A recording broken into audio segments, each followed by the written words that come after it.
আসসালামু আলাইকুম, আসিয়া কিচেনে সবাইকে স্বাগতম। আজ আমি কোয়েল পাখির ডিম রান্না করবো। বাজার থেকে কোয়েল পাখির ডিম এনে সিদ্ধ বসাইছি। এখন কাটবো আলু দিয়ে কোয়েল পাখির ডিমটা রান্না করব। আলু কাটা হয়ে গেছে, কোয়েল পাখির ডিমও সিদ্ধ হয়ে গেছে। কোয়েল পাখির ডিমটা খোসা ছাড়িয়ে নিব।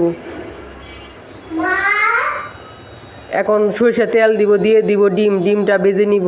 ডিম হালকা ভাজা হয়ে গেছে, এখন নামিয়ে নিব। এই তেলের মধ্যে দিয়ে দিব আলুটা ভেজে নিব। আলুর মধ্যে দিয়ে দিব একটু লবণ, একটু হলুদ দিয়ে আলুটা লাল লাল করে ভেজে নিব। আলু ভাজা হয়ে গেছে, এখন বাটিতে তুলে নিব।